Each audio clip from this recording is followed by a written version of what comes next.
Broadcasting live from sunny South Florida, this is KMA Talk Radio. Life, liberty, and the pursuit of fine cigars.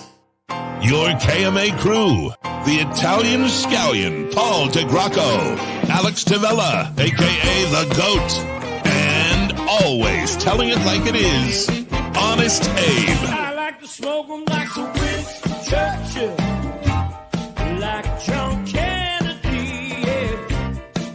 Remember Coach Red Auerbach, smoked up for victory, yeah. Well, you can take my wife, you can take my car, but you can't take my big cigar. My cigar. Good morning to all our loyal listeners, libertarians, and lovers of the leaf. Honest Abe here, and we are broadcasting live from sunny South Florida. This is KMA episode number 437, and I am here as always with my trusted gang, Good. With the GOAT, the man himself, Alex Tavala. And Good morning, sitting sir. in for the producer who does the least and our number one KMA contributor, my man, William Coop. Good morning, guys. How's it going? Good morning, Coop. What's going on, buddy? Oh, good to all be back today. Yeah, it's been a minute. Yeah, it's been a minute. -1. Is it really -1? I was just gonna say, does it really? I mean, if it's minus anything, is Alex has to do the back end work during the show. That's pretty much it. Yeah. Yeah. So is it he's going Halloween costume shopping? I stopped. Disney, I stopped even trying to keep track. He claims he's going to meet somebody's new baby or something or other, but Again? yeah, I don't know. Another? It's just really, I really just stopped even inquiring why he's not around. It really is. So, Coop, what's going on, man? What's new? It's actually been a very busy month for me, just inside and outside cigars. Probably the busiest month I've had of the year. I'm getting ready to start getting back in travel. I haven't traveled since I saw you guys at the anniversary party. So I'm kind of getting excited about that. And fall's here. Like I got leaves falling all over the place here. So the leaves kind of came down over the past week. Yeah, That's actually a time of year I miss. yeah. I forget about that. I even forget that it happens. It is It's like actually awesome. But when you have to clean the leaves up, it gets old quickly. Is what I'll tell you. It is beautiful. You got to kid the That's neighborhood. what you hire $10 people for. Yeah, That's absolutely. exactly. You It's on the kid car. $20. Yeah, but times are different now. Now the kid wants $65. He I tell him to understands the go market since the go pound pandemic. sand. Go pound sand is what I tell him. No, I mean it's like I said, we're getting to the end of the year for cigars. So I've been heavy into a review cycle, smoking a lot, which is good. So all good. I mean, it's been a good couple of weeks. Missed doing the show, so I'm glad we're all back today. Absolutely. Yeah, we've been a little bit underwater, just slightly. A little bit. Yeah. I think I was here till about 3:30 the other night. Couple times. Yeah, I've actually a couple of people asked me, "Well, is everything all right?" I said, "They're opening a warehouse. These guys are not sleeping." I mean, Yeah. I've heard some stories already. I said, "Gotta be a little patient with these guys." I mean, I mean, I don't think people realize it's there's a whole once getting the product and shelves built and in the way that was the easy part. Yeah, Right. which is time consuming in itself. But then there's a whole other side of it. So you guys can actually click add to cart and buy the stuff that is new and sitting in the warehouse. And I'm telling you, as hard as we worked, I was scrolling this morning through the link you sent me for the new products. I still can't believe how many pictures aren't still up. There's a couple things that say photo coming soon. As hard as we've been working, man, it's like, holy cow. Yeah. Wow. Let me put it this way. You can ask Alex. About 3 weeks ago, we had, we keep track of all new copy we need. So when we get product in, we ask for copy. 3 weeks ago, it was probably what, Alex? 250, 60, 70, 80. We needed 200 and roughly 70, say. Yeah, easily. Copy for different various new products.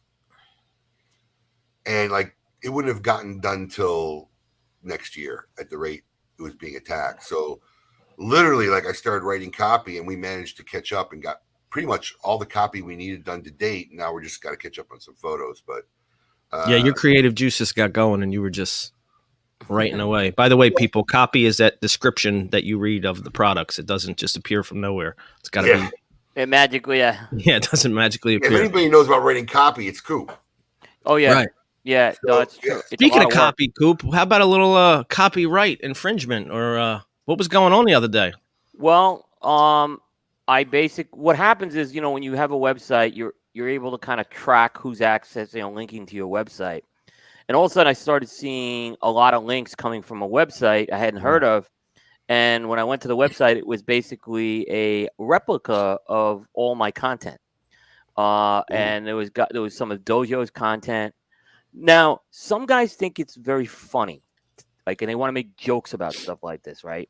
It's no joke. This is like if someone went in and cleared out your humidor overnight. I mean, it's bad, and because it hurts us in our rankings online, right? If there's duplicate copy out there, it hurts because you have to either get the person to take it down, or you have to force a takedown, right, through the internet service provider, and those are costly in terms of time and money. But actually, before I had a chance to start even searching for the guy, Eric from Dojo found the guy. It was someone who really didn't know what they were doing. Yeah, that's If what it Eric seems says the like. guy, if Eric says the guy's innocent, the guy's innocent.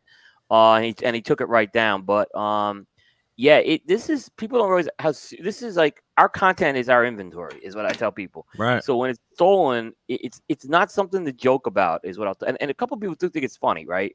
And I get it, but they, you wouldn't think it's funny if it happened to you, is what I'll say, because it's like your worst nightmare. It's your worst nightmare. No, it's really not funny, but sometimes it is innocent. I've actually been guilty of this early in my career. Yeah. I'll never forget. It wasn't me personally who was guilty, but it was my company when we were first putting the website together. Right. One of the guys I was working with was trying to piece everything together. So he went on Google to get an image, pulled it, and I even remember the product. It was Cabaguan. He pulled the image of Cabaguan, used it up on our website. Next thing you know, I get a call from Pete Johnson, and I guess they pulled the image they pulled from was the image used on the New Havana site, Dan Welsh's site. So Pete's like, hey man, you got to take this picture down. I said, dude, what picture are you talking about? So like I had no clue what was going on. Right. We took it down right away, and it was literally like since that day, I said, all right, we have to take our own photos of everything. Yeah.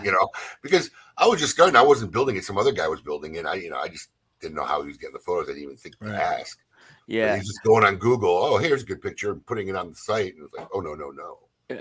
Well, the best is I've gotten press releases with photos, right, that were unauthorized photos, and they turned out to be Charlie Minato's photos from Half Wheel, right? That someone actually lifted, put it in their press release, didn't use permission for it. And it wasn't these, and they cropped out the watermarks on top of that, right? Right. So Charlie was very nice about it, and he said, hey, you could either attribute us to it, or just if you take it down, either decide what you want. Yeah, but Charlie's those things we cool work about it. I mean, I think I needed a photo in a pinch for something that We did, and we did. We didn't have the product. I literally say, hey, do you mind if I use this? He says, no, man, just put photo by Half Wheel. That's it. I mean, most of us are pretty good in the media about that, right? If someone comes to you and wants like I've never denied anyone, right? But this was even beyond that. This was every one of my words. This was every one of my photos, right? And the funny thing is, we're reading the legal disclaimers on their site, and they're saying no one has permission to use anything on this site. I'm like, so in other words, you ripped off my stuff, but I don't have permission to use it. Coop, he ripped off that disclaimer. Right. I mean, absolutely. I know it was funny. It was kind of funny, yeah. Yeah, guys like that just want to get in, don't want to do the hard work. They copy everything, including the disclaimer from somebody's page, not even understanding what they're copying. Right. Yeah, but I could tell you, I've gone through a couple of these. I know Brian Glynn has gone through this a lot. I mean, Brian Glynn has done a lot of litigation. But Brian's, and I totally understand Brian's, and Brian was very helpful when this first happened to me, what to do. And first of all, it's either you got to do a lot of work yourself, or you got to pay someone to do it. And because my time is limited, I've had to pay people to do this, right? And it's a costly process, is what I'll just say. So it's not fun when you have to go through this. And on Thursday when this happened, I was like, oh man, this is all I need right now. Well, with everything going on this month. So, but lucky it was resolved. It's all good. I honestly, if Eric says the kid was innocent, I believe the kid was in. It was a young guy, according to Eric. So I'm just gonna take Eric's word on it. Master Sensei. Yeah, it seemed like the guy was just ignorant to what he was doing. Yeah. And that happens a lot. I mean, sometimes when I've seen retailers use my photos, I just reach out to them and and I don't say you have to take this down. I just say, hey, look, could you either if you attribute it to us, you could just use it, and it always works out with stuff like that. That's not the stuff that is as bad as what happened this week, because that's pretty bad when all your content is suddenly absolutely duplicated. Yeah. I checked after I saw Eric's post, and the site went from all this content to like four articles. Yeah. There was like 4 original content articles on the whole site now. Yeah, exactly. So Alex, what is the scenery we are showcasing this Saturday morning? Oh yeah, this morning scenery is actually Central High School, Philadelphia, the high school I went to. Really? Yes. The Did you finish? No, I didn't finish it. Okay. But for the No, time really, I did you was not? I for the was trying time to I be was sarcastic. there, Central was actually the top academic high school in the city. The problem for me with Central was I went to Catholic grade school, and when I got to Central, it's basically run like college. You don't show up; they don't call your house. It's you either pass during test time, or there's no calling your parents. There's no you cut. Test time comes, you fail at some point, or you accumulate so many absences. We're just going to can you. And I think junior year I racked up like 100 absences out of 180 days, and that was my exit from Central. But I still love the place. Great school. So when you didn't go to school, what did you do? I went and Ran in the streets of Philly? Yeah, around the streets of South Philly. And, played basketball and pitched quarters and, gambled and shit like that. Stupid shit. Dumb shit. Nice. But more importantly, I would like to talk about this butte right here. Can you see? Wait, that? I didn't. Can Is Did this you from Abe? frame it? Wait, is this from Abe? Oh yeah. Oh Wait, yeah. there was no post up on this on Facebook. Yeah, there was. He There was a posted it. He post. posted Oh, it okay, immediately. okay. Are you kidding me? No post. I've Okay. been signing bills. Hold on. Is that a piece of paper? Or did you frame it? It's a framed piece of paper. It's like one of those paper. You didn't frames. really frame the dollar. Oh, you damn right I did. I'm not going to do it. I'm not going to spend it. This Where's is great that news. frame? Huh? Where's that frame? What do you mean, where's the frame? This You're is the holding frame. a copy, right? A paper copy. No, I'm holding. We have a graphic designer, Abe, who designed me a picture frame, and your bill is placed in the middle of my. Oh, you paper got it picture frame. taped in there? Yeah. That's funny. Now that is great. This is You know why he wonderful taped news. that dollar bill in the frame? Because he knows he'll never need room for any other ones. We shall see. Maybe I'll never bet again, and I'll go out the champ. That's your only hope, buddy. Yeah. Because you know that was a blindsided, I was overwhelmed tactical No. decision. You You know it. That was skillfully crafted by me because you have to use a little skullduggery to get a bet with I knew you were way off. You pitched the bet, and I knew if I jumped on it immediately, you would have said no.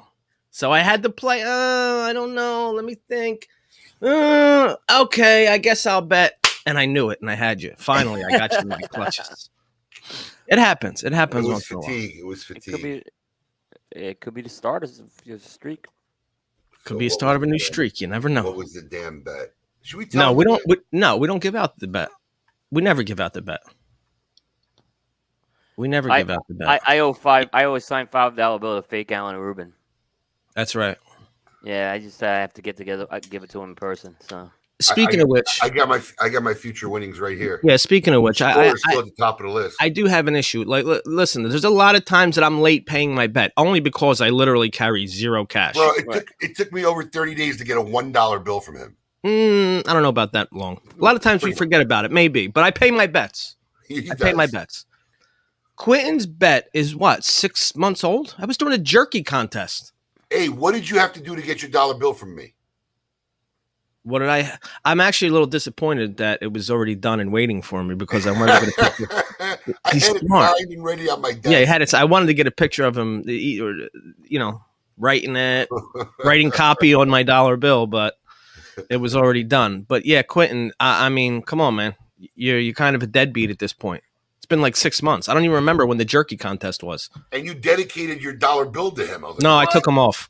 Once I realized he still hadn't paid his debt, I took him off. It's no longer dedicated to him. A jerk, what contest?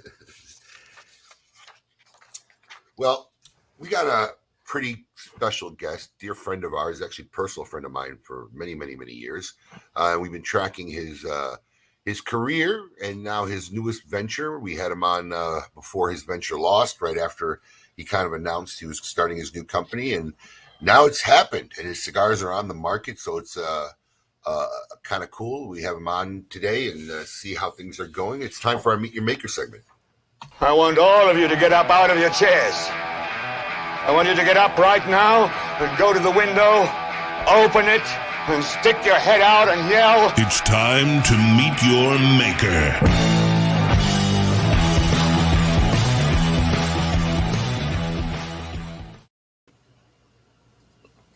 There he is, the man of the hour, Michael Herklots of Ferio Tego. Michael. Michael. What's Welcome up, back fellas? to KMA, Mike. Thanks for having me. I always appreciate it. Absolutely, absolutely. So tell us, how cigars have been out, they're on stores. How has this launch been for you? Did it go as planned? Were there unforeseen, difficulties that you didn't expect? I mean, listen, you're not a newcomer. You're not a guy who's just getting into business. You've been around. You've been with companies who had launches, so you probably have more experience than most people who are getting into this, cigar game. How did the launch go? Well, it certainly did not go as planned. Thing you never do. Right, but that's fine. But it was successful, and I'm here we are, probably a year from when I was on the show saying that we were closing that Sherman and didn't know what I was going to do, and I have options, and I'll think about the options and make the best decision. And here we are, probably 12 months later, and we are commercial. We have Timeless, Sterling, and Prestige have landed in stores and are available. And the Ferio Tego annual limited release, the Elegancia and the Generoso, were sold out pretty much immediately and then allocated throughout the country to retailers and are now being sold through. So we've got two blends, Prestige and Sterling, in market. The limited editions are selling through for 2021, and Supreme and Panamericana Timeless are on their way. So it's an exciting conclusion to what was a pretty hectic year. What was the production on the Ferio Tego cigars? We really have not publicly announced the actual numbers, but pretty I lean. tried. No problem. It was a pretty lean run for two reasons. The first reason is because we knew that it would probably land in the latter part of the year, and we also knew that they would be annual releases, so we didn't want to overproduce 2021 knowing that we would produce a 2022. That didn't make any sense. The second reason it was so lean, to be honest, is when we placed these orders back in February, we had no idea how we were going to sell them. So I figured, let's order enough that I can go out and bang on some doors and try to sell them and not get stuck with them. Fast forward, of course, we entered into an agreement with the good folks at Davidoff USA, and so that really made it much more seamless to be able to sell these products into market and sell them quickly. But when we placed the orders, obviously we didn't have a firm route to market, and so we just kept that production very lean. But the 2022 production will be larger, not significantly larger, but larger. What was it like going back to Davidoff? I mean, obviously you had a long relationship with Davidoff. Was that a part of what came into your decision-making process, that you figure it might be easier? You knew the company and you had relations with them. Was that what kind of maybe steered the choice there? Well, it kind of wasn't going back because they manufacture our Metropolitan Host, and that's a product that as soon as I got to Nat Sherman from Davidoff, my first call was to the company I had just left saying, hey, by the way, we're going to obviously keep production at the Camacho factory and, would appreciate your continued support, which they did. And so we worked very close together throughout the entire time at Nat Sherman working on Host. And so when we were looking for a distribution model, we looked at a lot of different options. Davidoff was one of them. But really, as we kind of started digging into what a working relationship would look like with Davidoff, it was very, very clear that it was the best option for us, that they would protect our products as much as we would want them protected, treat them like they're theirs, even though they're ours. We were able to keep our manufacturing partners. and they were going to incorporate it into their portfolio, not just pick, pack, and ship. So we would be able to get that real hands-on representation in stores, in market, and that was a huge advantage. And it's really gone great. Everyone is really all in. It's great to see the pride that I think the sales team at Davidoff has to represent Ferio Tego in market, and we have a great relationship. It's great. Now, I know Davidoff's dabbled in accessories. Is this the first time they've ever done a distribution deal for somebody else's brand? No. If you go way back, I was going to say I can't really recall my time. they had Panther, if I recall, in the U.S. Okay. They had like Premium Cigarillos. cigars. Premium cigars. Then their probably most recognizable would have been Room 101, which came with the That's Camacho right. acquisition. Yep. Forgot about that. Because it was in the works with Camacho pre Davidoff acquisition. It was executed by Davidoff after the Camacho acquisition. So they had Room 101 for some time. And then they did ST DuPont in accessories, but not premium cigars. So I think this is the first model where it is both premium cigars as well as our accessories, our Ancora brand. But without getting too deep in the weeds, it's a very different approach than I think perhaps they've done in the past. And we really wanted to design this so that we all felt like we had a say in the way this was going to work.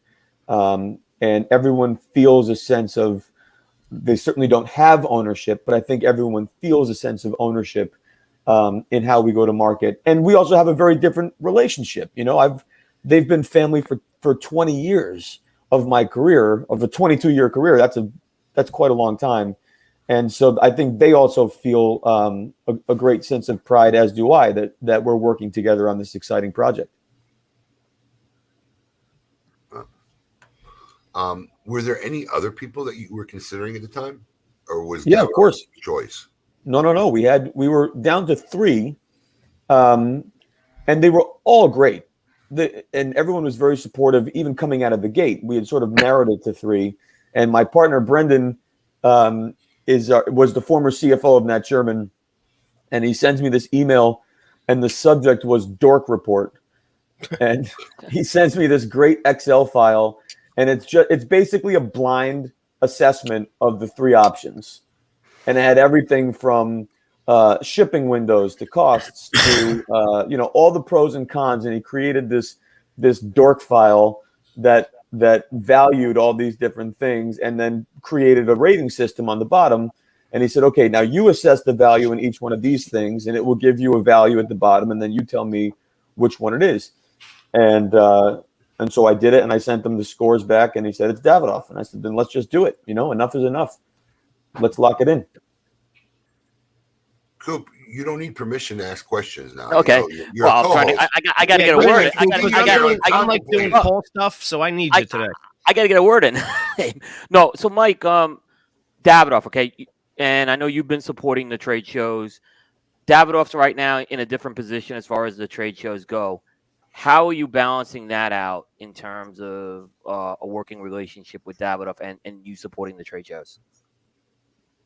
Well, Ferio Tego is a completely independent company.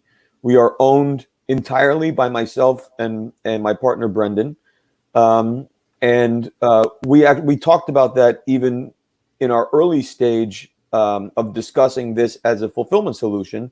That the PCA as an organization is very important to us. It's also very important to Davidoff. They are members in good standing of the PCA. Mm-hmm. TAA is a very important association for us. We are independently members in good standing. So is Davidoff. When it comes to trade show, there are obviously a small group of manufacturers who have elected not to participate in the show. That's an independent business choice. Ferio Tego made a different choice, and that was to attend the show. And it's just that easy. So there's no conflict. We elected to go. They elected not to. and we went. Okay, so what happens? Let's fast forward to 2022, and you're going to have product at the trade show next year, but your sales reps are all with Davidoff. Does that mean you guys are going to have to just kind of roll up your sleeves and do all the sales at the show? How are you going to balance that out? I have no idea, bro. It's 2021. I mean, what are you asking me? You know, I don't know what I'm going to have for dinner tonight. You're asking me how I'm going to attack a trade show in 2022? We could have another pandemic. I mean, who knows what's going to happen? You know, I don't know the answer to that yet. What I can tell you is this year, it was Brendan, me, and our friend Julie, who works for customer service, who was there to help us enter new accounts, get people sort of preloaded with information so that we could sell to them once it was time to sell. Just so you were clear, when you say Julie from customer service from Davidoff. Yes. Yeah. Yeah. Our listeners may have not known that. So yeah. Yep. So Davidoff was there in support. So while they may not be there as a company, they'll still could send people to help support. That's good. That's right. They are our fulfillment partner. I think it's unreasonable to think that we're going to a trade show where fulfillment is kind of the thing and not have at least some support for the act of fulfillment. But I would also go back to what I said a minute ago, which is who knows what this trade show is going to be. And personally, I just went to a trade show in Las Vegas with no booth, no samples, no sell sheets. I literally went with nothing. And I have to tell you, I had a great show. It was really a wonderful time to sit down with people and talk about business and catch up. So I don't intend to grow Ferio Tego with a 2018 pre-COVID business model. I intend to grow Ferio Tego with a 2022, 2025 post-COVID business model. And I think for those of us who are focused so much on trying to get back to the way things were, we're missing the fact that everything has changed. And my plan is to approach things radically differently. So I don't know if I'm going to have a booth full of salespeople taking orders at a trade show in Las Vegas in 2022. I do know that Ferio Tego will be there. And I do know that we're going to talk about our business and we're going to thank people for their business. But how we do that, where we do that, I don't have the answer to that yet. okay. Fair enough. Very interesting Just stuff. a quick question. Can you guys hear anything going on in my background? Or are you clear? Okay. I don't hear anything. I got squeaking. I got the painters in the back. I don't know what they're doing. They got their greaseball music playing. They're slapping each other with the hot mops. I don't know what's going on back here, but I can hear them. Just making sure everybody else. I got the landscapers, and I got the landscapers here, so you may hear them. No, I don't hear them either. All right, so we're good. Yeah. Our whole back end shipping station got gutted, and they're building new workstations because the warehouse opens Monday. So there's no more shipping department in this building. So I guess they patched up a lot of the demo work last night. I guess they're back there painting right now. Yeah. So I don't know if I missed it, Mike. Do you have a timeline on Metropolitan yet? So my original hope was to have all of the old previously Nat Sherman International brands in market by the end of the year. I also recognize that I tend to be a little over enthusiastic. That's my curse as an artist, and impatient. And I want things to be done immediately and right away. Abe, I think you can identify with that a lot. But I also recognize that that's actually not ideal. And when I speak to people smarter than me, like Abe, who actually have businesses to run, landing 45 SKUs in 45 days is actually not a particularly helpful thing to do. So if we look at what's in market right now, Timeless, Prestige, and Supreme have landed, and they're doing great, and we're getting reorders. That's a very, very exciting thing.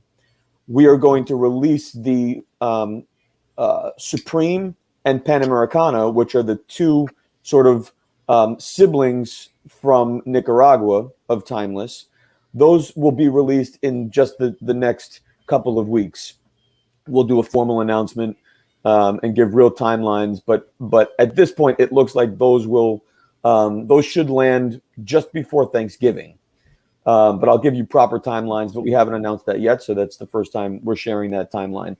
And that means that if we're giving it this amount of time to thoughtfully have Prestige and Sterling live and grow, and then thoughtfully land Supreme and Panamericana, that we will then delay Metropolitan until the first quarter of 2021. The great news is we have it all. It's in a warehouse. We have inventory. We have orders in queue. Inventory continues to come in. And so we are in a great position once we release any of these blends that we have real inventory in the hopper, in the humidor. We have real inventory in queue on its way. And so we should be able to really supply demand for national distribution. And I'm so excited to say we're in over 350 stores at the end of 4 weeks. That's a great number. Obviously, it's not where we were 12 months ago as Nat Sherman International, but we're not Nat Sherman International. We're Ferio Tego. So we're growing from scratch, banging on doors, asking for consideration and support. But I feel really good about 350 stores after 4 weeks. Michael, you're still a startup, and that's great. Yeah, for a startup, still that's incredible. Sorry, Abe. No, it's okay. Just a question that we're commonly asked. You probably have too. So let's just be clear, clarify it now for anybody who doesn't know. Everybody wants to know: are these the exact same blends that they were before? I've always said yes. Right. But I realize I should explain that a little better, because so we are making the exact same cigars with the exact same experience that they delivered the last time you enjoyed them.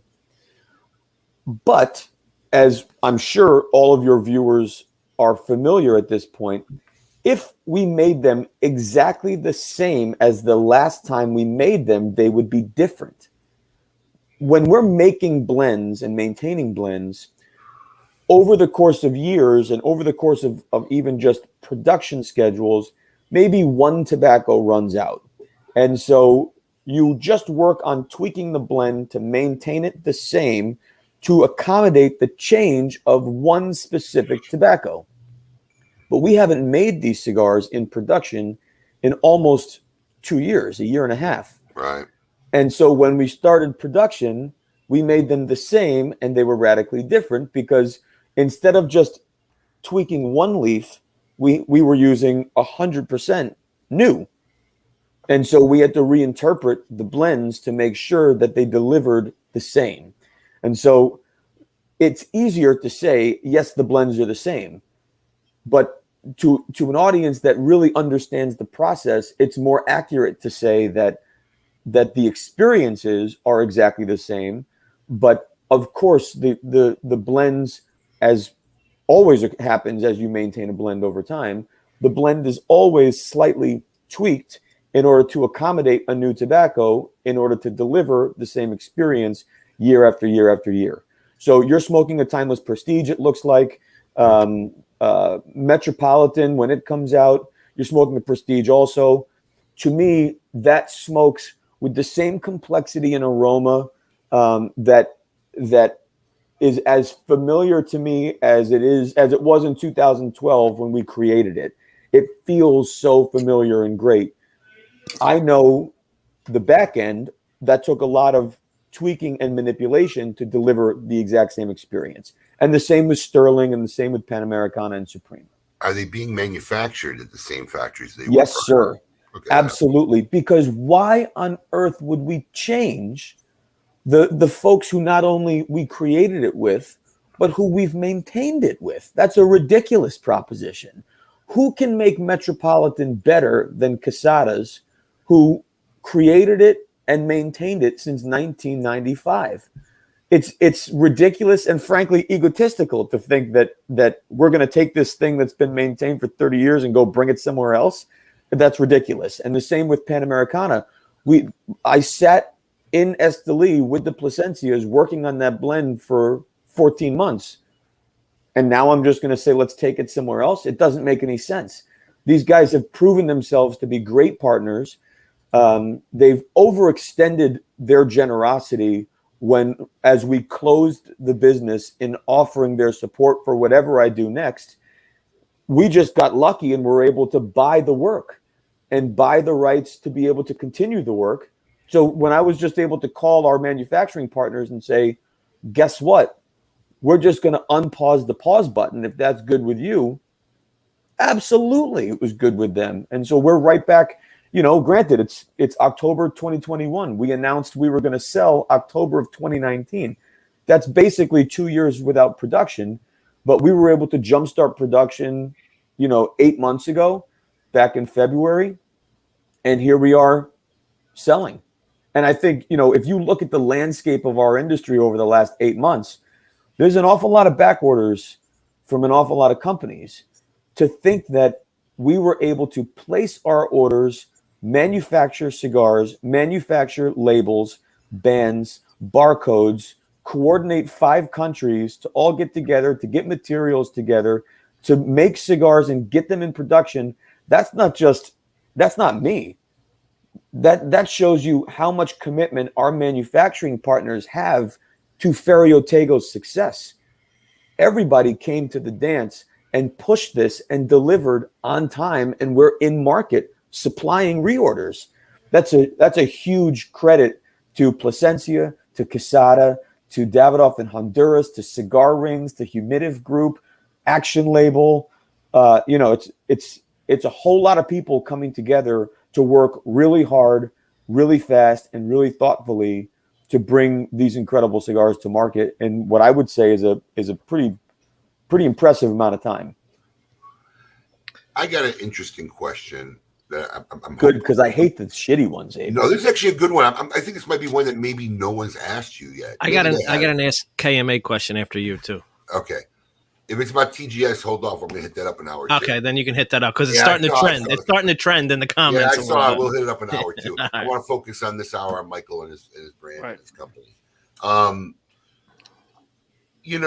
You were considered like another son to the Sherman family, right?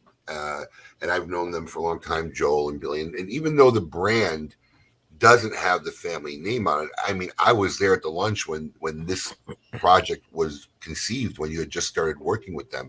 Have you been in touch with them, or have they been in touch with you about you starting this company and taking over brands that kind of started when you were with them? Yeah, of course. How was your take on it? I mean, I'm just curious. Oh, it's been heartwarming. We spoke to them. We've always remained in touch with them, even post Altria purchasing the company from the Shermans, because even though they sold the business, it still said Sherman on it. And right. And Brendan and I, even back before we announced that we were closing, as an executive team with Altria, we would always make sure that we had communication plans that included letting the Shermans know before we let other people know anything. And as we closed, we let the Shermans know, listen, we are going to announce that we didn't successfully sell the business. And then once it was clear that Brendan and I were going to be able to acquire the work, we called them and let them know first. And every time we reach out, it's almost like they anticipate good news. And we talk more often than just news, but they are genuinely excited for us. I think they are genuinely proud to see the work continue, even though it does not say Sherman on it. I think they're really proud, not just to see the work continue, but I think they're also proud to see two of their own, their former CFO and I, get the stones to do it ourselves. You know what I mean? I mean, absolutely. It's a big lift. But he and I went all in, and it's the two of us, and we've done it. I already know that the Shermans have bought product that say Ferio Tego on it. They were very proud to let us know that they did that. It's really heartwarming. It really, really is.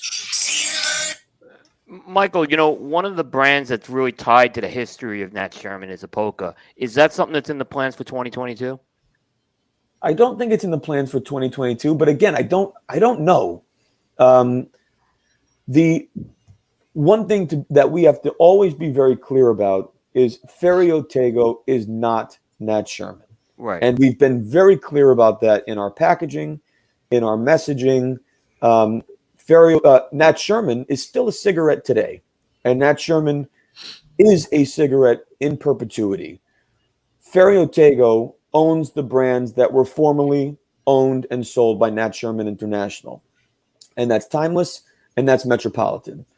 It's also Epoca, but there's no great way to tell that story today because it is tied, as you pointed out, to Nat Sherman. Yep.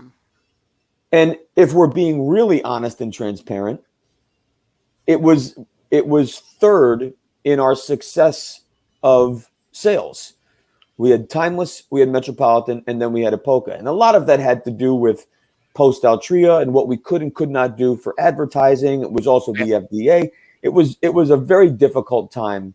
And so we felt it very important to include that in our acquisition so that we could protect it. Right. But then, what's our first priority? Our first priority is Ferio Tego, is saying that over and over and over again to make sure that we build awareness and equity for Ferio Tego and what it means and represents in premium cigar industry, followed by Timeless. That Timeless is really meant to sit directly under and adjacent to Ferio Tego. So as Ferio Tego sells out annually, people naturally will go directly to Sterling, perhaps, if they like the Elegancia, or to Panamericana if they like the Generoso. And then once that's complete, Metropolitan. It's not in our best interest to dilute that further with a brand like Epoca. That's difficult to say, and that has a very rich and unique story. Yeah. So we own it, we will protect it, and we'll continue to think about how we may integrate it. But we don't have an executable plan or timeline for that brand. Now the blends are different, and that's a much easier thing to contemplate, that we may use one of those blends for a project sooner. We don't have specific plans to do so. But in fairness, I think the reason the brand was so successful was because the blends were tremendous. And so if we decide to use one of those blends, we would certainly be transparent about raising awareness that blend is back. But no immediate plans to do it if I look at a timeline for 22. Got it. Altria maintains rights of the Nat Sherman name, correct? They own Nat Sherman, and Nat Right. Sherman is a cigarette. Just a hypothetical question. I mean, obviously, they got out of it. They don't want to get back into it. But could they technically come out with a Nat Sherman premium cigar down the road? I don't believe so, because if you look at the reason that we did our rebrand exercise and work in 2018 was very specifically because of the regulations associated with the master settlement agreement. The easiest way to give you an analogy would be, let's say Altria decided to stop making Marlboro cigarettes completely. Just stop, which I don't think they're going to do. That would be ridiculous. But let's say they do. And they, 10 years later, decide to sell the rights to Marlboro to Levi's. And Levi's waits another 10 years. And so 20 years after the last Marlboro cigarette was sold, Levi's decides to relaunch Marlboro as an iconic American denim brand. They would be sued immediately by every attorney general for promoting a cigarette brand. Wow. Those are the limitations to the master settlement agreement. Once something is a cigarette, it is forever and always a cigarette and can never appear on anything other than a cigarette. So as I understand it, and that's why we were so deliberate in the way we did this transaction with Altria, we very specifically didn't want or ask for Nat Sherman because of the way those restrictions live in perpetuity, because it has been marketed as a cigarette, it will forever and always be considered a cigarette, regulated as a cigarette, and come with the restrictions from the attorneys general throughout the United States for master settlement agreement. So I don't believe they would ever contemplate a premium cigar using that brand. Whether they ever contemplate re-entering the premium cigar business, that's up to them. But I think we're in this situation because it is very clear premium cigars are not core to the future of their business. And it is entirely core to the future of Ferio Tego's business. We got a question from our good friend Steve Toth. I'm pretty sure I can answer this one for you, but I'll let you do it. He'd like to know, will Ferio Tego take over the original Nat Sherman building in New York City? So that building was not owned by the Shermans nor Altria. It was leased. And so when we exited, that lease ultimately expires and the landlord will try and lease it again. But the thing to remember is it's also not even possible based on the way the New York laws are written. The New York City restrictions are so ridiculous that you cannot open a new tobacco licensed establishment in the city of New York. You cannot do it. It's just so absurd to anyway. I mean, well, then you got to. I wasn't even talking about the actual business or case. Anybody, that's just a showcase advertising thing. I mean, you can't make money opening up a shop in New York City like that. It's just the rents are too extraordinary. You can make money opening up a tobacco shop in New York City. Could it be legal to do so? It is extraordinarily more difficult to do so in a freestanding townhouse on 42nd Street and Fifth Avenue. Well, that's what I'm talking about. I mean, some of this area. I mean, it's just absurd. Yeah. So if I look at our business model, opening up a flagship townhouse in Midtown is not on the timeline. Is there any part of you that itches to do something retail? Bro, my heart and soul is retail. And that's why I'm asking. Yeah, man. So, first of all, I don't really feel comfortable talking about parts of me that itch, but I love retail. But it's two of us. This is Brendan and I trying to build a company, and I certainly don't have to explain to you what it takes to do retail well. And it's not in our immediate plan.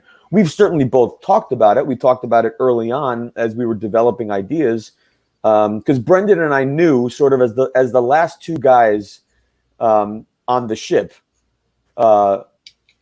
We spent so much time together that we just started saying, well, maybe we should do something together. And so we talked about everything. We talked about a cigar brand like this. We talked about opening up a store. We talked about, you name it. We talked about it. This clearly is the right thing to be doing right now.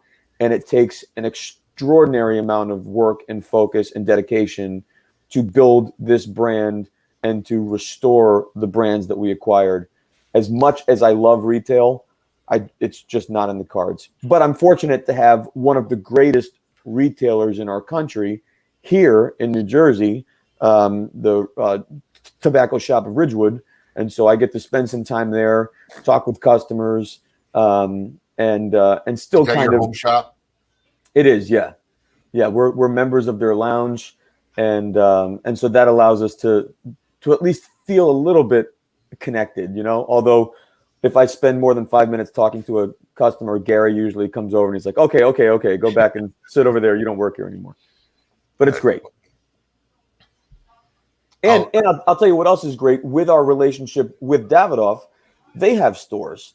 And so I have been able to pop into the city and spend some time at Madison Avenue where I made my bones at the 6th Avenue shop and visit some of those stores in New York City where every time I go into those shops, I see our old customers, whether they're my old Davidoff customers or I see customers who used to go to Nat Sherman.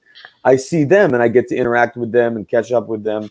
So even though I don't have a set of keys, which is heartbreaking, it's as close as it's going to get for now.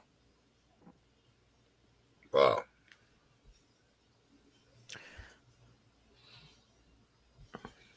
So, Michael, Go ahead, going back to the Ferio Tego brands, Elegancia and Generoso. One's from the Casadas and one's from the Placencias, correct? Yes, sir. Okay. So, are these? Would you say these are like? How would you describe the experience of these? Are they completely different than maybe is Elegancia somehow Yeah, based on? Yeah. I understand the question. They Okay. are in the words of Phil Leotardo, it's apples and bowling balls, Tony. But they do have what I would call a house style. And I really don't like gimmicks in our business, but Right. but the best way for me to describe this is based on the inspiration for it, which is the wine world. And it's no secret I'm a big fan of wines and the culture of wine. And if you look at typical, particularly smaller wine houses, it's not rare for them to offer, say, a Chardonnay and a Cabernet and a Pinot Noir and a Pinot Grigio. You have these radically different expressions and experiences coming from the same house, and they release them every year. And every year they try and maintain the same style, knowing that, of course, there might be some slight differences because they are remade every year from scratch. That's the inspiration for Elegancia and Generoso. We have streamlined the decision making for the consumer, meaning when you buy a bottle of wine, you don't think of what size bottle you want to buy generally. It's usually 750 milliliters. You don't think of usually how many bottles come in a case because it's 12 bottles in a case. The only decision you have to make is what style would you like? Do you want the red or do you want the white? Do you want the Chardonnay or do you want the Cabernet? And that's what we've tried to do with Ferio Tego with our annual limited releases. We have Elegancia, which is made in Dominican, which highlights the classic, what I call white flavors, bread, nuts, wood, some spice, but delivers it in really incredibly rich, mouth-filling body. That's a very unique delivery of very classic flavors from the DR. Some of that is the inclusion of Nicaragua in the filler, the age of some of the ligeros from Dominican, but we are delivering a rather extraordinary experience for what is typically a very classic set of flavors, and that is Elegancia. That's our Chardonnay. Big, buttery, mouth-fillingly rich, but creamy and graceful and wonderful. The Generoso is the classic expressions of Nicaragua, the earthy, spicy, leathery, chocolatey, coffee flavors, the dark flavors, but delivering them also in this overwhelmingly creamy, fudgy, almost mouth-filling body. And again, that is a unique delivery of what are the classic flavors of that area. And that's because of an inordinate amount of filler from Jalapa, which is a ridiculous idea because it's expensive, but it doesn't matter because it works. And then you take those two things, and how do we deliver them? Well, we're going to deliver them in one format. We're going to deliver them in one style of box. And it's not a box, it's a travel humidor. It has utility to make sure that when you get it as a consumer, number one, you don't have to ask me the question that I got for 20 years as a retailer. Do I need a humidor for this? Yeah, you absolutely need a humidor for this. You do. If you want to buy them and hold them and maintain them, you need a humidor. No different than you can't buy a case of wine and put it on your back porch for 12 years. You have to put it somewhere where that wine will be safe. For us, we decided to make the box safe. And so you take the cigars out of the box, you activate the humidification, you put them back in the box and close it, and we're safe. We've done the work for you. So the idea behind Ferio Tego is also not just the cigar itself. It's the entire proposition of what Ferio Tego is. We've done the work for you. We've made the decisions for you. The only thing you have to decide is, do you want Elegancia or do you want Generoso? And I hope you want both. Just like there are times when you want a great white and there are times when you want a great red. And hopefully the Generoso is really in the wheelhouse that people look for from Nicaraguan, but slightly different and more interesting. And hopefully the Elegancia is one of those cigars that you smoke and you say, God, I got to smoke more light wrapper cigars because I've been smoking these dark powerhouses for so long. Right. That's the idea. They are more interesting stories. There's a much more complex arc to the story from start to finish on both of these cigars than are hopefully popular on the market today. And I hope that's what's going to bring people back. Man, I'll tell you, this guy can sell ice to an Eskimo. He loves retail. You talked about the humidor. In hour two, I want to talk a little bit more about the Ancora, the accessories, and your decision to come back accessories, and also a little bit more about the Ferio Tego line. But we got to take a break right now. In hour number two, we're going to have the As the Record Spin segment, where we have a good question. We have a question from our good friend Eddie Guerra from Avo Cigars, specifically for Michael this week. And of course, Tale of the Tape, Season 3, the best mob movies, unless Coop defines it. I got to tell you, I'm kind of excited to have Michael on for this segment because he's a little bit of a mob buff himself. We've had some conversations. Abe's going to destroy me this week, I can tell you. I don't think it's just Abe, bro. I know. the whole audience will. Before we take a break, I didn't want to start the show on a downer, but I think it's a good time during the break. I just want to mention some pretty devastating news this week. Gabriel Alvarez passed away this week, unexpectedly and surprising. Grace, his wife, has been a good friend of ours for many years, on the show many times. They've had 2 kids, a new baby on the way. So we're just going to take a moment of silence on the way out to the break and just pay our respects. And we wish Grace the best for her and her family in this time. So we're just going to take a moment going out.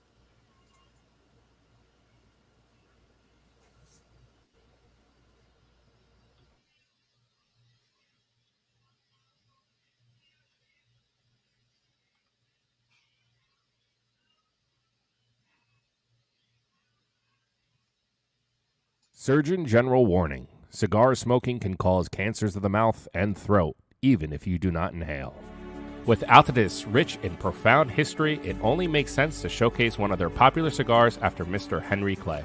Receiving a top 10 spot in Cigar Aficionado's top 25 cigars, the Henry Clay Warhawk has top-notch construction while boasting with complex flavors. Cloaked in an Ecuadorian Connecticut shade wrapper with a Connecticut broadleaf binder and a Nicaraguan Criollo fillers, this medium to full-body smoke has flavor notes of toasted almonds, earth, and a peppery finish that pairs nicely with a lemonade. It is available in 3 sizes, Corona, Robusto, and Toro. If you're looking for a cigar that has an abundance of flavor and history, then this 95-rated Henry Clay Warhawk is the cigar for you.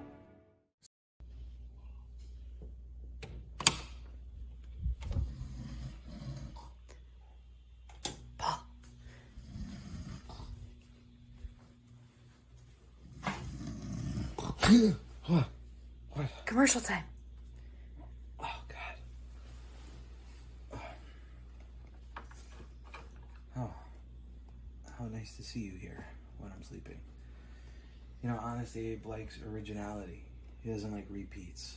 And I like to sleep with a glass of Bonner Private Wines next to my bed so that when I wake up in a cold sweat because I forgot to do something for him, I have it here to relax myself. It really is good wine. See, Bonner Private Wines is a partner with KMA Talk Radio, and that means they're a partner with you. You can try any of their wines by going to KMAWines.com. You can try their 3-pack wine sampler. You can also try one of my favorites, Sunal. It's from the 3rd highest vineyard, altitude-wise, in the world, 8,950 feet. And it's delicious, goes well with a great cigar. So check it out. and I'm going to go back to sleep, and hopefully Abe will not yell at me today. But first I'm going to finish this. Okay, you guys can go now.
It's like a smile. Smile like my favorite. Make work your favorite. That's your favorite, okay? Okay. Work is your new favorite. Fine. Time for it now. Okay, people, tomorrow morning, Santa's on the time. Oh my God!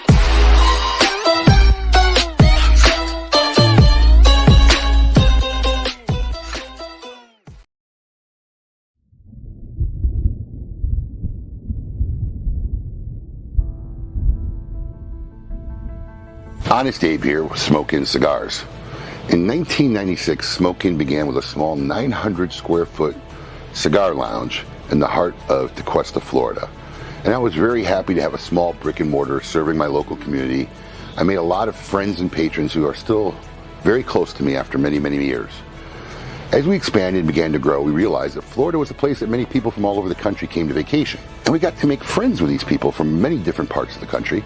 And next thing I know, we were going to the post office every day to mail products to our consumers and friends all over the states. It was about 2007, I believe, when Jonathan Drew, a dear friend of mine, spent many weeks urging me and convincing me to start an e-commerce site. And I was very hesitant. I didn't know how to translate that personal touch and communication to develop that bond with our consumers online through something that was so unpersonal like we were able to do in our retail stores. But Jonathan told me, you'll find a way. So in 2008, we launched our first e-commerce website. And in the beginning, we were extremely grateful for every little order that ever trickled in. In fact, we were so grateful that one of the things I started was I personally wrote a handwritten letter to anybody who came to our website and placed an order with us. And that tradition is still being used today. As time moved on and we continued to grow, the ability to ship our mail orders out of our retail stores became impossible. Our retail lounge was overtaken as we tried to keep up with the demand as consumers continued to find us and wanted to do business with us. So in late 2020, we signed our first lease and we're dedicated to build an 8,000 square foot state-of-the-art fulfillment center so that we'll be able to meet the needs of our friends and consumers all over the country more efficiently and with a greater selection and variety than ever before. We spared no dime in making our state-of-the-art facility 100% environmentally controlled, which maintains 70 degrees and 70% humidity 7 days a week, 24 hours a day. We've also implemented many new packing procedures, guaranteeing the quality and freshness of the product as it leaves our warehouse all the way to your door. Writing a handwritten letter for every order is a tedious task, but is a corner we will not cut because we believe that it's important to show our patrons and our friends how much we appreciate the fact that they trust us with their business and their order. So one of the greatest things about our state-of-the-art fulfillment center is that for the first time in 14 years, we will be operating with real-time inventory.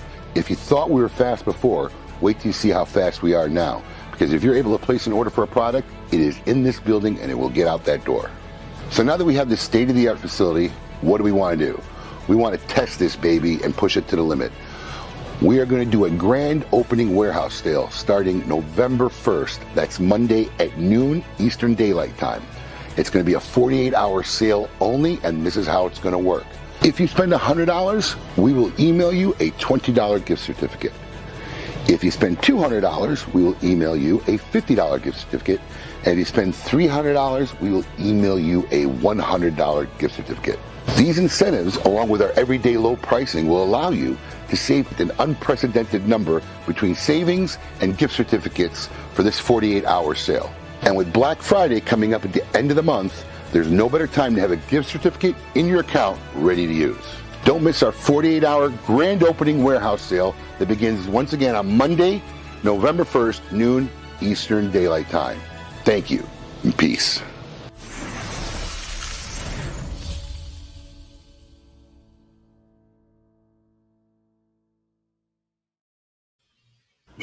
I wasn't sure if you made it back in time. I made it. I can hear Alex slam the door running to the bathroom during every commercial break. Yeah. I just didn't hear you come back. Thank God for the warehouse sale. It gave me time because I had to navigate between commercials. A lot of Abe, yes. You mentioned Gabe. We were all at TAA when the news broke, and man, it reminded me of the TAA when Manny passed. Even though she wasn't there with us,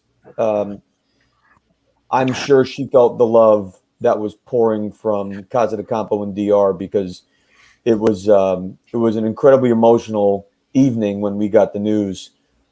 He was obviously a very special guy, and Grace is an incredible woman about to give birth. So I think I'm a big fan of the power of prayer, and I know a lot of our viewers are too. So I would just ask everyone, keep Grace and that about to be born baby in your absolutely prayers. Absolutely. Yeah, it was a very shocking piece of news this week, and I didn't get to know Gabe very, very well, but Grace, we've always been close, even before she was in a relationship with him and got married and had a family, and she's been a good friend to me and our show and our company, and it was just a very tragic news, and I'm sure everybody's hearts go out to her, and it seems like a lot of love and support's been coming her way, and we're glad to hear that. So absolutely. A lot of news in that commercial. A couple guys were asking about the advent calendar. So I live my life always in the positive. I'd always try and maintain positivity. So I still have hope and belief that we will get these things out on time. They have a date where the stuff's supposed to be coming off the truck. We've been in contact with the transport team. We're trying to negotiate to see if we can get an exclusive delivery, which means they're just going to load a trailer with our stuff and come straight to our warehouse instead of making pit stops all across the country on the way from Long Beach to Florida. And we have guys who are committed to work around the clock, 2-man teams, 24 hours a day, packing them up. So I am in the hopes that miraculously we can still get these out in time. Maybe you get them in the first week of December, but I still believe we can still pull this off. So that's the news on the advent calendar. We have hope. We have hope. It's looking better. Mike, you're a man of many means. You don't know a guy at the LA docks we can grease. You know nobody we can grease down there? Bro, I actually made that post. If anybody knew anybody who might know somebody, because I would, but in retrospect, I was thinking about all those ships out there. I'm sure these guys have been somebody's tried to grease somebody. A lot of grease out there. A lot of grease going on. So they haven't landed in California yet, right? No, they've been sitting off the coast since October, beginning of October. They're in California? They're in the water. They're in the water. Okay. It's been sitting on the ocean outside of Long Beach since beginning of October. Well, someone get a pontoon boat. I mean, and just kind of let's go old school. Get the smoking social group, man, and they'll get this stuff to you. I tell you what, though, props to DeSantis. Yeah, there was a big headline this week. I try not to talk politics, but some things you just can't help but praise. But he put a big announcement, man. Why are you guys waiting a month? Spend 7 days, come to the Panama Canal. We're ready to unload you here in Florida. And they have started coming to Florida. That's good. There was videotapes of freighters coming into Florida yesterday, starting to unload. The headlines was DeSantis saves Christmas. It's hilarious. But, hey, man, anything that lightens the load out there. There are hundreds of ships out there. DeSantis Claus. DeSantis Claus. That's great. That should have been the headline. So yeah, that and warehouse goes boom on Monday. Well, we hope it doesn't go boom, but we hope. and no new Bonner wine commercial. Oh, was that new? That was new, just awfully recorded, wasn't it? Or did I miss it? No, that's a rerun. Is it a rerun? That you that's couldn't an even old hear? rerun. That's an old one. Yeah, no, I thought maybe with a couple of weeks off. You thought in Paul's absence he would have a new. We can't even get him to have a new one when he's on the show, let alone when he's not here. I was optimistic. I don't know. I guess I'm just glass half full. Maybe I shouldn't be at that. Paul, listen, I've come to learn I love Paul really, but you just can't count on Paul. You can't count on Paul. You just really can't. All right, Michael, it's time for As the Record Spins by Avo Cigars. Our good friend Eddie Guerra has a question just for you. Coming up.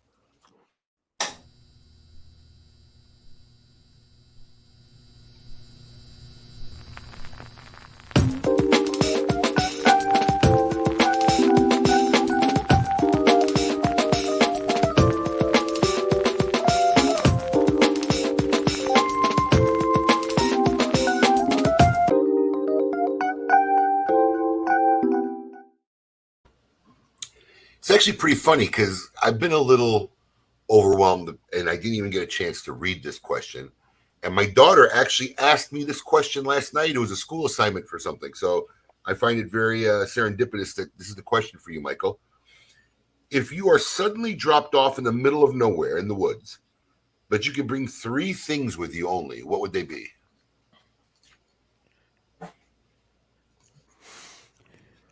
A cell phone. That's assuming you get a signal. A solar-powered charger. And toilet paper. Okay. Don't know how long you'll last with those 3 items, but I don't either. But I figure I got my bet. What am I going to bring? Steel and flint and come on. Listen, what's funny is my daughter asked me, my middle daughter. What was your answer? I'll tell you, my middle daughter, who is like the shrew. I mean, this girl is just vicious, right? And she asked me this question. So my wife and my oldest daughter started cracking up. She asked me this question. I put my hand so gently on her cheek. I said, I would take your mom, your brother, and your oldest sister. Obviously, leaving her out, everybody started laughing. So I saw her homework response, and it was Merlin's hat, so she could have plenty of water and food. And then she said, and mommy and daddy. And I looked at her, I said, liar. She would not want me on that island. But what about you, Coop? Huh? So what about Coop? What would you take?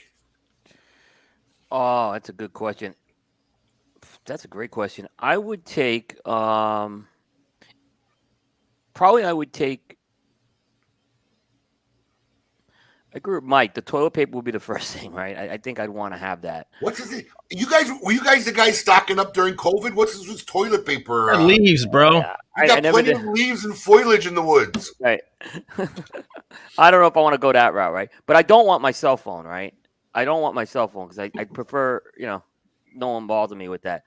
So I would probably go more like a tablet or something like that, just a little bigger. Wait, are we getting dropped off for vacation or are we getting dropped off? You're getting dropped off. Right, in the middle of nowhere. I mean, I would like to get home at some point. Right. If it's 2 weeks and they're going to pick me up, that's a different story. If that's the case, then you should ask for a GPS nav, right? Global satellite nav. Right. Listen, I don't need that either, right? And then clean underwear. Clean underwear. Like one change, so you always got one. A supply of clean underwear. I mean, if it's gonna take a while to get home, 10-pack of Hanes. So if I'm getting dropped off in the middle of the Pine Barrens, I want a gun, a shovel, and some ketchup packets. There you go. That's a good one.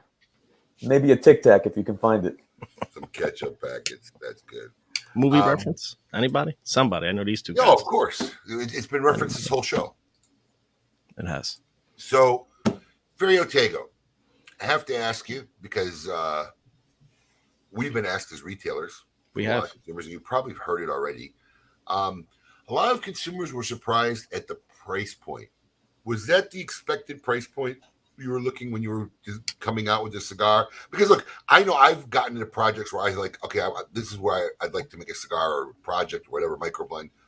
And whether as we get along or even like the Great Smoke, like the swag for the Great Smoke this year is off the hook. And now I'm trying to look at how low I can keep the cost of this package because I put so much into it. Was that something was originally from the design, or is that something that just ended up being that way at the end? I was on with the dojo guys last night, and I was asked the same question. When we announced Ferio's, specifically the limited release and the details, I did get some immediate pushback on price, and my immediate response was, I'm so sorry. Did it not smoke well? I mean, did it not burn well? What happened with it? Which of course they responded, well, I haven't got it yet. Right.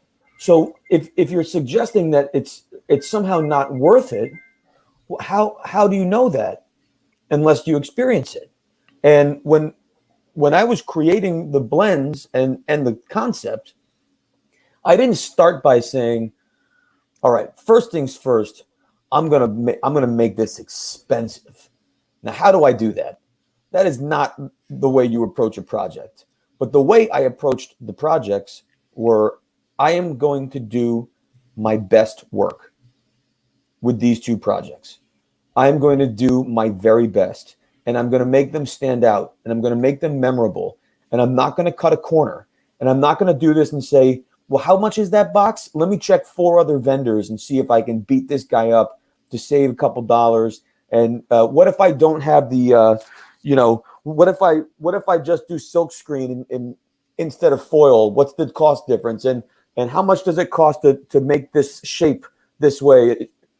No, I'm going to use the greatest tobaccos I can find. And I'm going to make sure that those wrappers are beautiful. And I'm going to make sure that every cigar burns great and they're consistent. And then I'm going to put them in a box that has utility, that has humidity, which I designed, right? All these different things.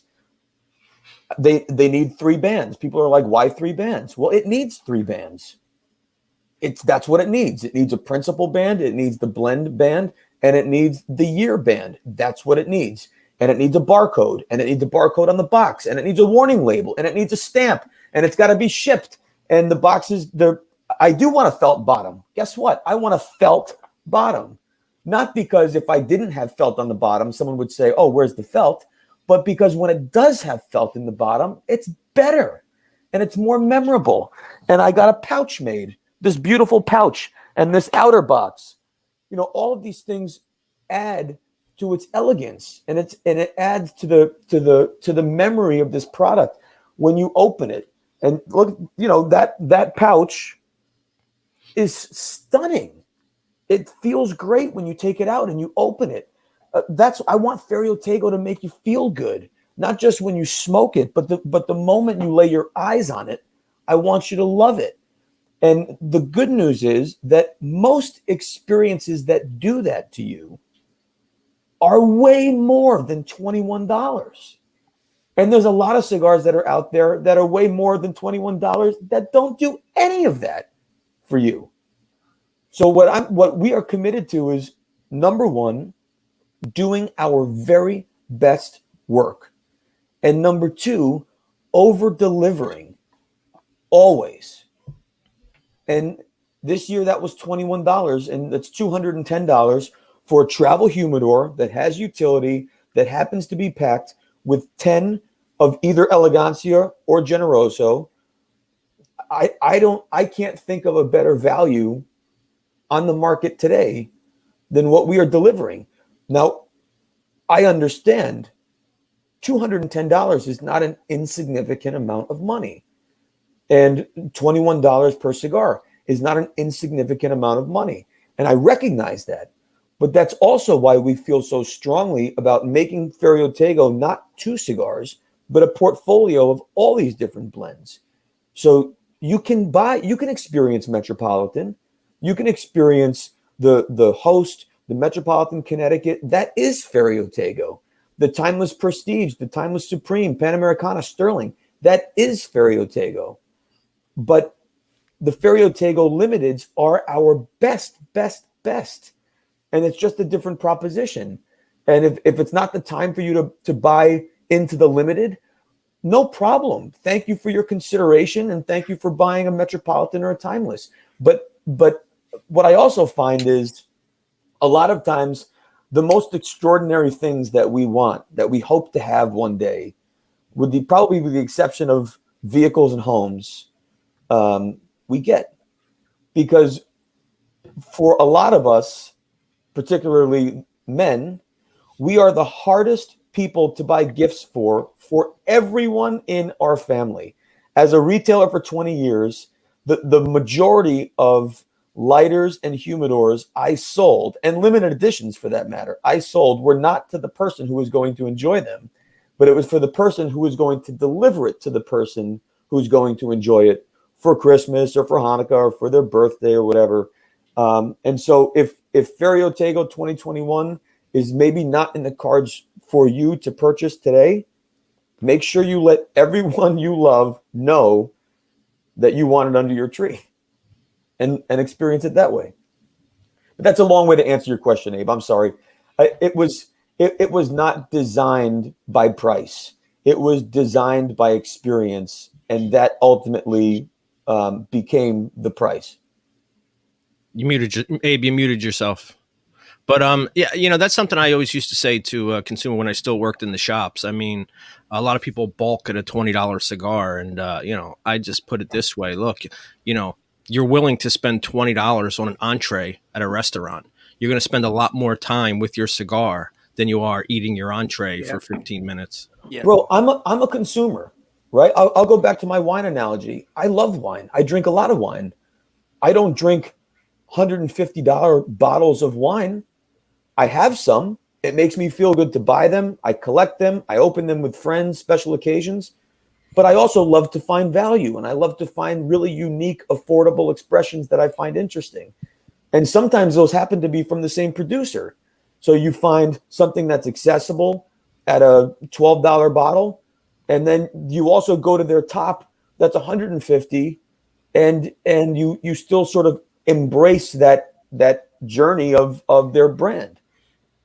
There are people who do make that mistake, right? They say, I want to come out with a $20 cigar or whatever the project is. And, but I think most great things, and I attack things the same way. I want to do what I want to do, and where it lands, it lands. And that's been part of our struggle with the Great Smoke, because we've been putting a lot of work into it. And, now we're at the point where I won't even let anything come by freight. We're air freighting everything in that we haven't received by now, which is tripling the. This was cost. Every single thing here was air. Yeah, it's tripling. Even the felt and the pouch from Asia to Nicaragua was air. And then once they were assembled, the boxes, half of them went to Dominican by air. Right. And everything's getting a first class seat. I mean, this is crazy, but we had to do it. You got no choice. Our shot glasses are coming in via air. Our hats are coming in via air. Our lays already got here via air. It's insane, but otherwise, there's a good chance stuff doesn't ever get here in time. So, and I'm coming by air. Well, that was the other thing. So that was a question asked early on. We didn't want to break the news. I'll let you break the news. Whether you're going to be reprising your role as co-host of the Great Smoke 2022. If you'll have me, I am there. Now, I just want everybody watching to know, and I don't know if you can share this story, if you want to share this story, but you've been pretty much committed to another affair for how many years now? As long as it's been in existence. Right. And you've actually, won't be doing it for the first time to come and reprise your role at the Great Smoke this year. So I don't know that that's necessarily true. What I do know is I will be at the Great Smoke 2022 on Saturday morning at whatever time you told me I have to be in hair and makeup. What did you say? 10 o'clock? 9:45? You might do both. I will be at the Great Smoke 2022 with my ass in that seat when you tell me I'm supposed to be there. Right. If I can pull off an auction the night before in Santiago, as long as I'm guaranteed to be in that seat, I'm going to do it. All right. Well, it's an early morning flight. No, I don't. I'm not playing with that. No, there's no commercial flying for that. Okay. So we'll see. All right. So, for those of you who are wondering, the Great Smoke 2022 is going to be both live and virtual. So we'll have a select amount of tickets available for virtual viewers so they can view from their home or wherever they're at, or their garage with their buddies, or like Michael said last year, in their car. And man, let me tell you, this goes back to what I was saying earlier, that we're not going backwards to 2019. We're going forwards to 2022. If we were going backwards, we'd all be in a room and only 300 people would have the pleasure of being able to participate in this, which we know is ridiculous because we had 500 or 1,000 watch and participate and buy and do all that stuff. More. How many people? There was almost 2,000 tickets sold. With packs. That was just the packages alone. It was thousands and tens of thousands watching. Right, watching. And what was your largest in person? Typically we get about 27 to 3,000 people in person. In person. Yeah, and no one else in the world sees or knows what's going on other than the people. Exactly. And so now moving forward, we can do both. We can be in person and we can be together. And for those who can't, they can still participate. That's 2022, man. Yeah. That's moving forward. That's great. We were inundated with hundreds of emails of people who never were able to participate in one of these big mega events like this because they didn't have the means or the abilities to fly, leave town, leave work. So they were so grateful that we just had to find a way to do both. So the setup, if we pull it off again, it's kind of one of the things that we just keep doing. Like we just keep finding a way to push something a little bit more. We will have a studio on premise. We'll have a live event going on. Michael's going to be hosting the virtual side of it. I'll be going back and forth between the main floor, and you're going to be like, what's his name? Who's the guy from American Idol? The American Idol host, Seacrest. Yes, you'll be our Michael Seacrest as you'll be going back and forth to correspondence. So people at home will have a very special viewing of 4 different segments, and then get to watch and see some of the stuff going on live at the floor. So I'm definitely packing more power bars this time, Abe. I'm definitely packing more power bars. My favorite moment. You got a lot more breaks in time this time. My favorite moment from the last show was like 8 hours in. We're losing steam, and I had one power bar, and you were like, I think you split that one with me. You did. You're like, oh my God, can I have half of that? I've never taken such small bites. It was like the most delicious morsel of nourishment. I was happy when the comedians came on for their short time because we got bathroom breaks. Oh, by the way, My daughter is all psyched up because I told her you're a percussionist. So we may have a set of drums. Great. On hand. So prepare yourself. Let's do it. If you don't know what we're talking about, visit thegreatsmoke.com. Enter in your email to be updated. The website should go live soon. Yeah, it was supposed to be November 1st. We actually had to push the sale back to November 12th because there was a very special item that's going to be in this package from our good friends over at Drew Estate who didn't want us to announce it before they announced the product, and they're announcing it on the 11th. So our tickets will go on sale the 12th. So that being said, let's finish up a little bit more on the fine stuff that Ferio Tego is doing. And Cora accessories. Now, I got to tell you, I was a little shocked because the accessory game is such a, for me as a retailer, it's the worst part of my business. A lot of little parts, a lot of moving pieces. They sit there. They don't get used up. A guy buys a cutter, doesn't get another cutter for years and whatever. But you came back with the Encore line. You have a line of accessories. Tell us about that. Yeah. Well, I like to do things unconventionally. I go to trade shows without products, and I go to other channels that don't sell. So Encore is just two products. The first is the executive ashtray. That probably has to be one of the most popular ashtrays seen out there. I love that ashtray. It's obviously been copied and reproduced over the years, but this was a famous ashtray that was Nat Sherman for many years, and then after the Altria acquisition, not only did we reproduce it and rebrand it, but we added more finishes. Before it was just kind of a straight mahogany. So now we've got 4 finishes. It comes with the grid, which is aluminum, not pewter. So it's hard, it's durable. And you can also buy the grid separately, but the executive package really is great. And it's great because your ashes stay below. So you use this outside and you don't, I always love that when someone brings me an ashtray and I'm outside, I'm like, why bother? Really, one gust of wind and I have, a plate full of ashes. So it just, it doesn't make any sense. So this is a great item. And then the humidor, I actually have one here, which I wasn't expecting to show it. So you got to forgive the inside. It's one size in the same 4 finishes, but there's 2 really unique things about this humidor that have never been done. The first is, my packs fell out. Hold on a second. The first is the interior is entirely lined in lucite. So the humidor itself is made out of okume, which is already a non-porous, non-aromatic hardwood. But the interior is lucite. And so you have even less pore and 0 aromatic. And so what that creates is an environment that's impenetrable. I've had these 4 60-gram packs in here for 11 months, and they're still flexible as anything. Wow. So the wood's not sucking up all your humidity. The wood can't suck it up anyway because it's okume, and then on top of that, you add this lucite lining. It's really tremendous. Plus, it's 7.5, 8 inches foot to cap. So you can also store double Coronas and Churchills the proper way without having to take your divider out and then putting them this way, which Don't then you hate takes doing that? I hate that. It takes your Drives me 50 nuts. count, takes your 50 count and turns it into a 12 count because it's like a Jenga puzzle, which doesn't work. So this works.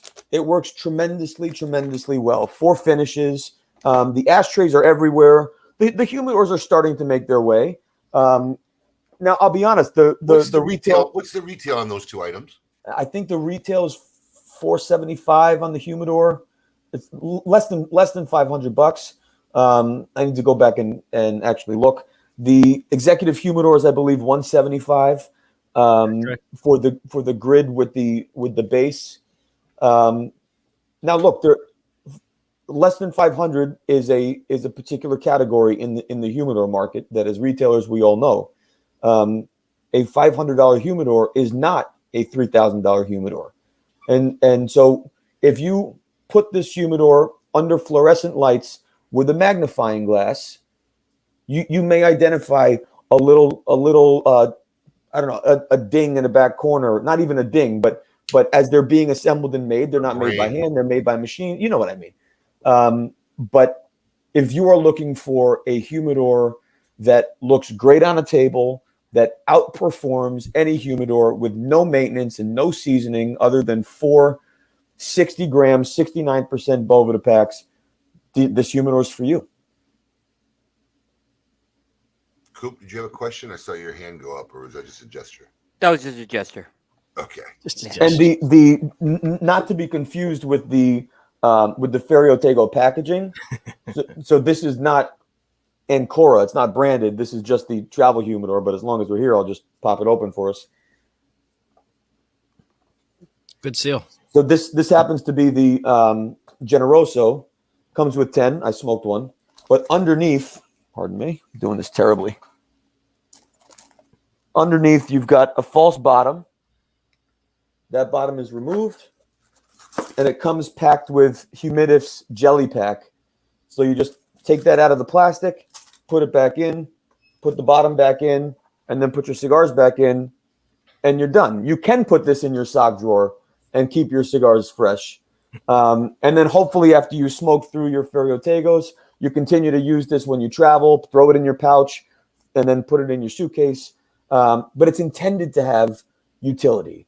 And I really mean that. It sounds silly, but I don't want this to go on your tchotchke shelf.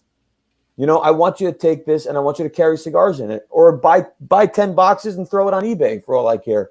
But it has utility. You know, don't put this in that box of cigar boxes that goes in your basement and you put crayons in after. This is really meant to have utility. It works great. You can keep your cigars in here and travel with it. So I hope folks use it for that. All right. Well, before we hit into our next segment, Coop, did you have anything you wanted to go over with Michael? Are you good? I'm good. All right. Well, it's that time then. It's that time to find out what. Oh, wait a minute. Do we have Scoop? Do we not have a scoop? Do we have Scoop with Coop this week? I don't know. Scoop, Coop? I assume we did. Okay. Yeah, why wouldn't we? I thought you were going right into tail of tape. I'm sorry. No, I assumed he had news. I wouldn't assume he didn't have. He's apologize. not Paul DeGracco, for Pete's sakes. That's fair. This guy's a professional. Yeah. All right, let's run it. Let's run it. Hey, yo, what's my theme music? The Scoop with Coop. Breaking industry news. Hear it first on KMA Talk Radio and cigar-coop.com.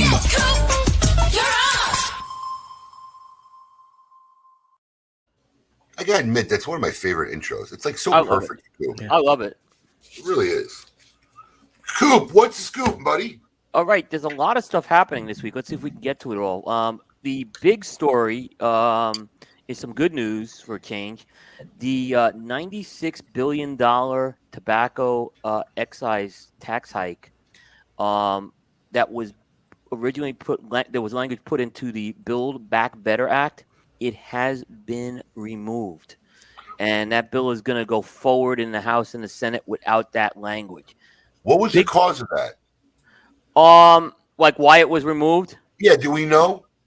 I mean, PCA put out a statement and they're claiming their role in this, right? They developed the grassroots platform, they met with 100 people, they had the international summit.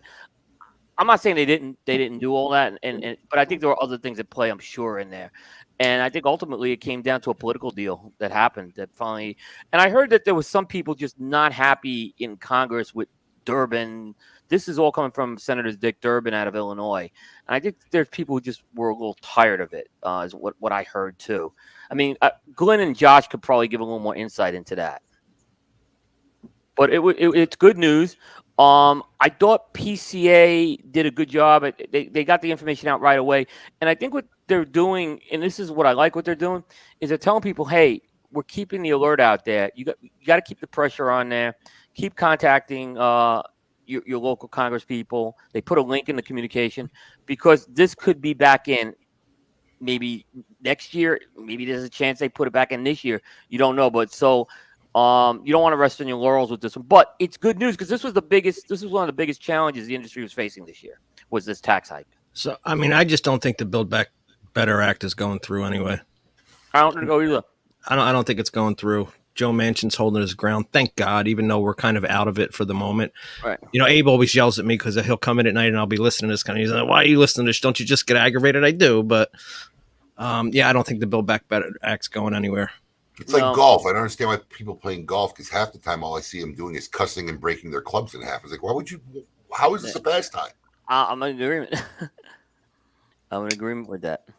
What else you got going on, Coop? All right. This was a story that came from my colleague, Bear Duplessis, actually scooped this story this week from the TAA. He wasn't at the TAA, but he had a little birdie tell him that the Tatuaje Karloff is returning. And the Tatuaje Karloff will be back as a TAA cigar. About 1,000 boxes are being allocated for the TAA. It's going to be the same packaging, the same blend. And the slight price increase up to $14. Expected to ship in mid-November. So if you didn't get a chance to get the Karloff last year, you have another shot this year. If you were at the TA.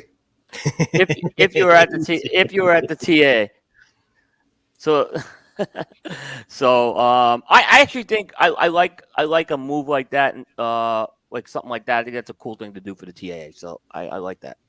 So I got to give my colleague Bear was on that story for a change with that one. We got the Tatuaje news out first this week. So all right. Another new release. This is coming from our friend Kevin Schweitzer at Rockefeller Cigars. He has a cigar called the Art of Magic Cardition. And this is another one of his cigars that pays homage to his love of magic, and a cardician is a master of card magic. The first Art of Magic, I got to say, it was one of the best cigars I've had this year. They did that first Art of Magic out of Tabsa. It was a Maduro. This new Art of Magic Cardician is going to be a Cameroon done out of American Caribbean Tobacco, who Kevin has a relationship with. We should start seeing that cigar in November. It's a limited production, limited to 400 boxes, and it's also going to feature the art of Jesse Flores, who did the art on the first release. Packaging wise, it's pretty cool because the package looks like a large deck of cards. So that's pretty cool to check out. Is that the new one, Abe? No, that's the one from last year. That's the old one. Yeah, he gave me one. Every time Kevin comes to my office, I say, "Show me a trick. Make yourself disappear." He's gonna be on Coop on Thursday, actually, too. So we'll check him out. Kevin, you're on. Kevin's on. No, so it's pretty cool. That Art of Magic, I gotta say, it's one of the best cigars that came out this year. It's a fantastic cigar. It's old school Aganorsa, that cigar. Kevin, make sure you ship ours out first. Yeah. What else you got going on, Coop? And then I'll mention a few other things on Espinosa's front. First, Espinosa actually does have a line extension to the Crema they announced this week, a 6x52 box press Toro. So if you're a fan of the Crema line, that's the first box press line extension. But probably the bigger news out of Espinosa is they canceled the virtual Lazona Palooza, and they are rescheduling an in-person Lazona Palooza for March 3rd in person in Florida. So they have nixed the virtual idea and they're going back to an in-person thing. I kind of thought that was a good move too. So I kind of like the fact that they're going to get the in-person thing back going. And I guess really didn't think you should have canceled it, to be honest with you. It was, I don't think anything politically in this environment and where we're at down here is changing from November to March. There was when they had to get into the planning of this, that's when there was this spike. But the problem maybe is that event is in that closed warehouse. That's a lot to get a lot of people in there in a pandemic. I kind of got it. I think if they had waited another month, they probably could have still had it at this point. Pandemic's over. But now they have the risk. Now they have the risk. If there's a spike in January, what do they do? I mean, that's the risk with this. Pandemic's over. Yeah, I mean, the last stats I've seen, Florida's had the least amount of. I mean, we just had look. Pandemic's not over. One of my guys, Ben, was down with it. People are still going to get it. Yeah. Listen, Pandemic. people get the flu every year. It doesn't mean it's gone. Yeah. It's just the crisis. I think what he's saying is the crisis is over. Yeah. Well, Pandemic's still there. The virus is still out there, but is it a crisis still? Common sense is what I say on the whole thing. I'm more scared to drive on I-95 than I am of the pandemic. Yeah, it's season. Everybody's coming back. It's I'm not lying. I've seen more deaths on I-95. Yeah. All right. Now here's an interesting thing with the pandemic. So here's there's another cancellation this week. Puro Sabor has canceled their festival. And if you're really? Puro Sabor is the Nicaraguan cigar festival. So that is canceled. And when was that supposed to happen? January. And they're blaming COVID. Going through with theirs.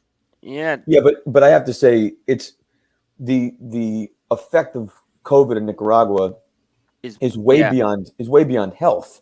There's only one airline that's flying. It's only Avianca. I don't know that they could even get the people there at once in time. Yeah. Logistically, Nicaragua presents a different set of challenges that go way beyond healthcare and even the logistics of testing everyone and getting those results back in the appropriate amount of time to get people back in the country. I think would also be probably unfeasible to pull off a festival. Yeah, I think it would be, and then there is an election coming up too. I think there's a little uncertainty with that. We'll see what happens in the next few weeks with that as well. But I think, Michael, you hit it on the head. I think it was the travel, not necessarily the actual getting the people together on that. What else you got going on, Coop? That's our news for this week. That's the news for this week. Yep. For more news, visit www.cigar-coop.com. Yeah. Yeah. Paul usually has the red banner running at the bottom, so I don't forget it. I know there's a hyphen in there somewhere. Yeah, the hyphen. You got anything going on this week that people could look forward to? Yeah, like I said, the big thing is we're gonna have Kevin Schweitzer on primetime on Thursday, so you're not gonna want to miss that. We're also gonna be doing another installment of our new brand, which is Smoking Syndicate with Ben Lee, where and we're gonna have a round table. We pick one cigar and we smoke it, and we just kind of talk about the cigar and just talk in general. And this week we'll be smoking the Underground 10, and that's gonna air on Facebook on Monday night.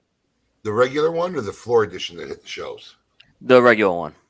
All right, cool. Yep. The Toros we're gonna be smoking. All right, it's that time. Season 3, tail of the tape. Let's see where it lands this week. Hit it.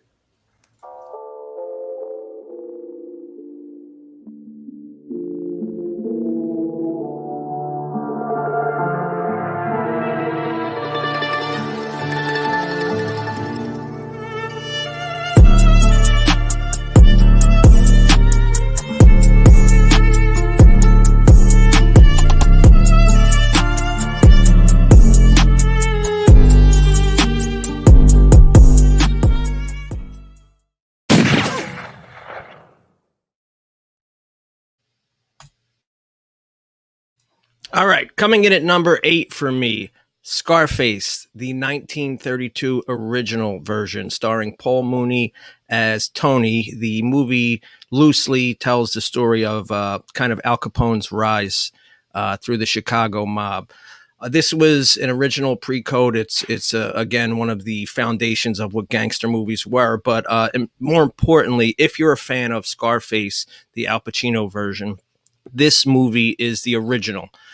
Scarface was a remake of this movie, everything down to, again, the main character is called Tony, the sister and the friend in a relationship, even the ending with the world is yours banner behind Tony. Don't want to give the whole movie away, but if you are a fan of Al Pacino's Scarface, you should go watch this movie. It's the original. Go ahead, Coop. Mute. Rookie error. All right, I'm gonna get killed on this one. Godfather 3. All right.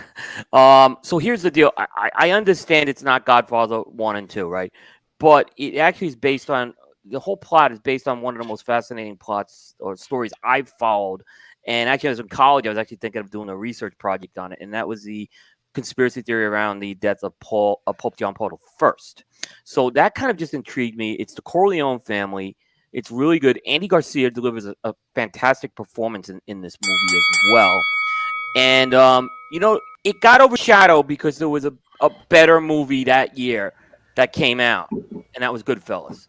So Goodfellas overshadowed that movie, and I get it. It's not Goodfellas. But I think it's still a very good movie. Here's where Godfather 3 just totally lost me. Right, because we have first of all, we're piggybacking off the first two Godfathers. Right. So we have this scene in Godfather 3 where a helicopter comes flying in with an assault rifle to shoot up an entire mob sit down, and it was just so far fetched. It was like, okay, this is terrible. Not a gangster movie. Yeah, I mean, I don't know. Godfather 3 lands on my worst mob movie. Yeah, it's in my top 5 of all time. That is not worst. I mean, there are worse. I mean, Dances with Wolves. This movie first was nominated for an Academy Award for Best Picture. It lost to Dances with Wolves. Okay, yeah, you're gonna tell me that Dances with Wolves is better than this movie? No. This is the Godfather. This is the Godfather. You have the Godfather, and then you have this thing over here that's.